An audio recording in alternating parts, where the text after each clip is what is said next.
Bismillahirrahmanirrahim. Assalamualaikum warahmatullahi wabarakatuh. Hai guys, Surya di sini dan ya sekarang kita akan memulai cara membuat petadas atau daerah aliran sungai. Nah, ini dia tampilan dari adik saya. Di sini saya sudah menyiapkan atau memasukkan bahannya yaitu Citradam. Di mana wilayah studi yang saya ambil adalah Kecamatan Sesi, Kabupaten Pekalongan. Nah, oke. Untuk Citradamnya sendiri saya mengambil dari sebuah situs yaitu BIG.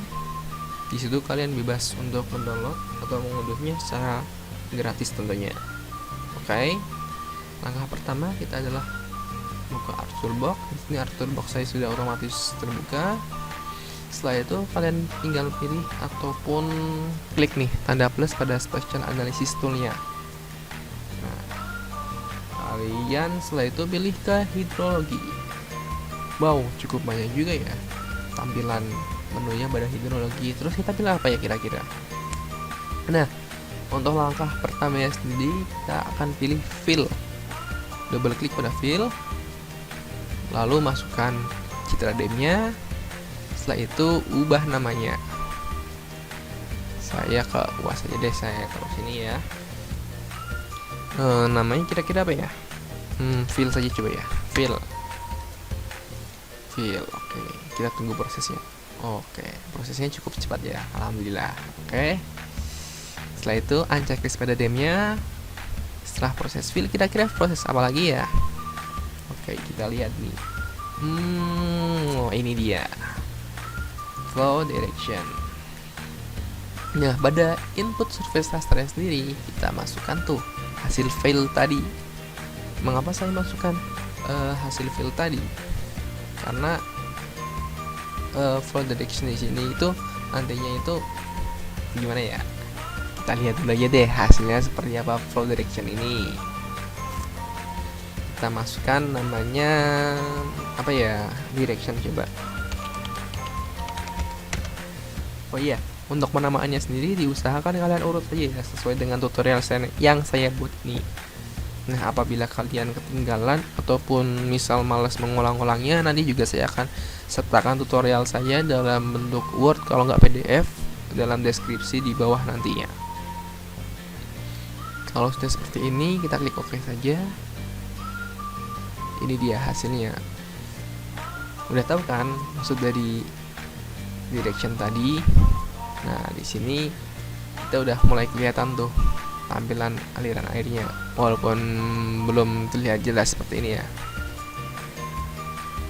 Nah, setelah flow direction kita mengambil menggunakan flow accumulation. Untuk flow accumulationnya sendiri, input fill directionnya adalah direction. Nah, penamaannya kita adalah accumulation. Kenapa sih namanya sesuai terus dari tadi? Kalau direction, terus accumulation, fill ya fill. Nah, kalau itu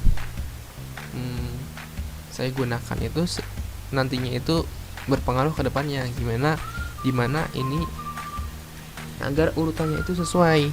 Jadi urutan-urutan ini itu nantinya saling berkesinambungan satu sama lainnya. Jadi agar kalian tidak bingung ataupun tidak ribet nantinya dalam proses selanjutnya, itu lebih baik menggunakan penamaan yang sama seperti ini. Direction, fill gitu. Soalnya nanti prosesnya itu agak ribet kalau misal namanya kalian misal namanya tetap default gitu ataupun bawaannya dari sana gitu. Nah, kita klik OK aja langsung. Di sini bisa terlihat lebih spesifik lagi. Ini udah kelihatan nih aliran airnya. Nah, ini dia udah pada kelihatan kan. Nah, setelah itu unchecklist semua aja nih, baik fill ataupun directionnya. Pokoknya kalau udah dari proses tersebut kita unchecklist aja deh. Mengapa demikian? Menurut kabar sih ya, dan saya udah coba juga, itu adisnya itu jadi lebih lancar gitu setelah kita unchecklist. Setelah accumulationnya selesai, kita ke conditional. Klik ke conditional itu atau connya. Nah, Setelah itu kita masukkan input conditionalnya adalah accumulation, ya kan? Tadi dari sini ke sini, dari direction ke accumulation, accumulation ke count. Untuk input to rasternya sendiri direction. Jadi di sini direction itu digunakan itu berulang-ulang gitu. Kalau nggak percaya nanti bisa ikutin saja nih proses dari tutorial ini. Namanya kita ambil count. Nah, untuk count sendiri diusahakan kita menggunakan 2 suku kata dengan garis penghubung garis bawah. Soalnya biasanya kalau pada proses count ini, kalau kita mengubah namanya atau save-save-annya gitu, biasanya itu error kalau misal kita mengubah namanya hanya menggunakan satu suku kata gitu. Aku mau coba. Nah, ini dia. Setelah itu kita unchecklist pada accumulation-nya. Kita sudah dapat fill, kita sudah dapat direction, kita sudah dapat accumulation, kita juga sudah dapat count. Terus kita menggunakan apa lagi kira-kira ya? Yang selanjutnya adalah stream order. Kita balik lagi ke hidrologi. Stream order. Ini dia stream ordernya. Untuk inputnya kira-kira apa coba? Untuk inputnya sesuai yang saya katakan tadi, ini itu persisnya saling berkesinambungan, saling berurutan. Yaitu yang pertama berarti count. Terus input directionnya apa? Ya direction. Kita kasih nama order, bukan order JNE ataupun tiki ataupun apa ya, ataupun makanan lainnya, bukan. Ini cuma buat penamaannya aja gitu. Setelah itu kita klik OK. Ini dia tampilannya jadi lebih spesifik lagi kan, keren bukan? Kita unchecklist lagi pada ordernya, pada akumulasi, pada countnya gitu, maaf. Nah, di sini kita udah dapat order. Setelah itu tinggal stream to Victor. Kita masukkan tuh input stream rasternya yaitu order tadi. Terus input flow directionnya masih tetap di direction. Filter save. Oke, kita tunggu lagi. Pada proses ini biasanya juga memakan waktu yang sedikit lumayan gitu dibanding proses yang lainnya ataupun proses-proses sebelumnya dan yang akan datang nantinya gitu.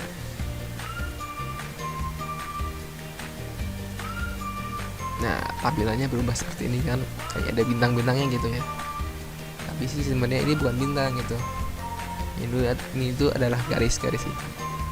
Kita unchecklist dulu.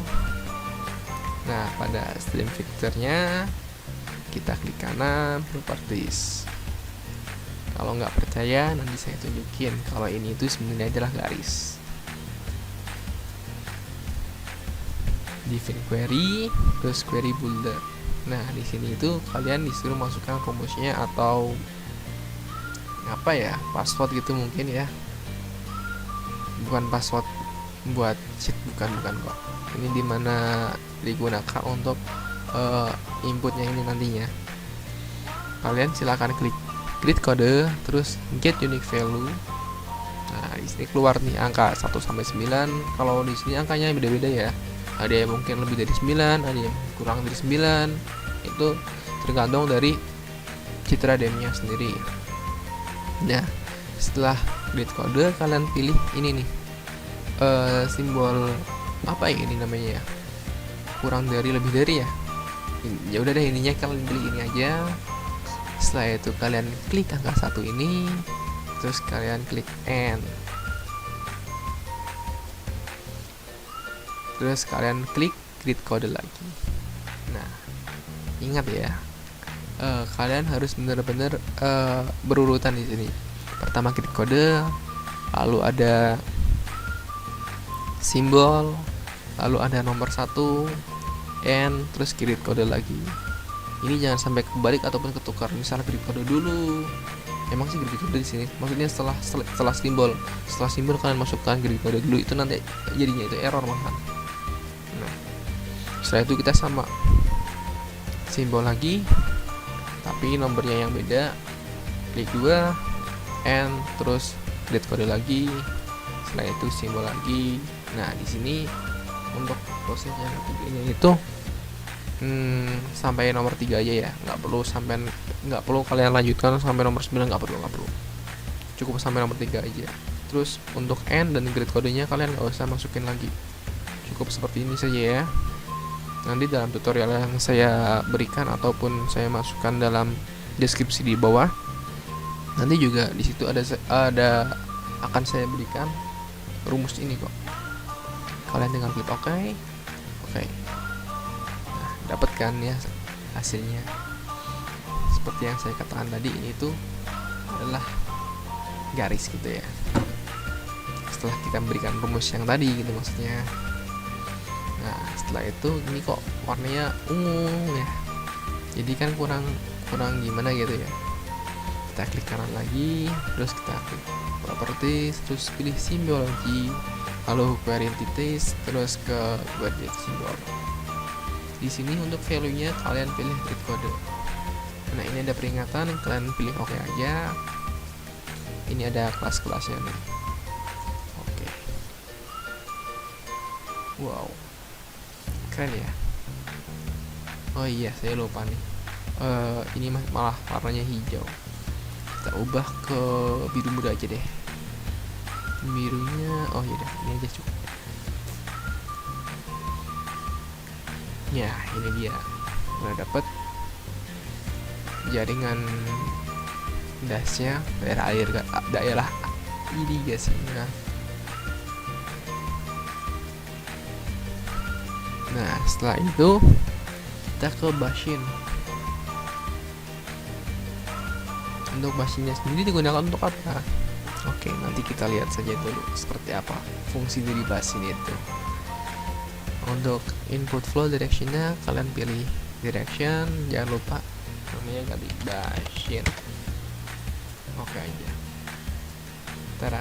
Sekarang jadikan ada hitam pekat, hitam agak muda, ada abu-abu tua, abu-abu muda, ada juga yang putih. Nah, setelah itu untuk mempermudah kalian, ini kita conversion tool aja tuh. Conversion tool from raster, setelah itu kalian pilih raster to polygon. Nah, basin tadi kita ubah ke polygon. Polygon, bukan sepeda ya. Akhirnya kita dapat polygon dari hasil basin tadi. Kan checklist dulu basinnya. Setelah itu properties, terus pilih symbology, terus query entities. Ini kalian pilih buat color aja deh. Untuk value-nya kalian grid code. Nah, di sini ada kelas-kelasnya sendiri ya. Nah, seperti yang saya katakan tadi, fungsi basin itu buat apa sih? Nah, dari sini kalian bisa tahu fungsi basin itu sendiri adalah kita dapat mengukur ketinggian wilayah tersebut. Contoh nih, yang abu-abu itu 1 sampai 150. Terus yang oranye atau kuning ini 151 sampai 300 dan seterusnya. Kita klik OK aja. Nah, ini dia hasil akhir dari dash. Nah, kalian bisa olah lagi, lebih lanjut lagi, kayak pewarnaannya agar nggak terlalu mencolok, atau mungkin kelas-kelasnya ini biar lebih spesifik lagi, bisa kalian olah. Tinggal di properties, terus simbologi, kalian olah lagi tuh kelas-kelasnya. Oke, mungkin sampai di sini tutorial dari saya. Apabila ada tutur kata yang kurang berkenan, mohon maaf sebesar-besarnya. Wassalamualaikum warahmatullahi wabarakatuh.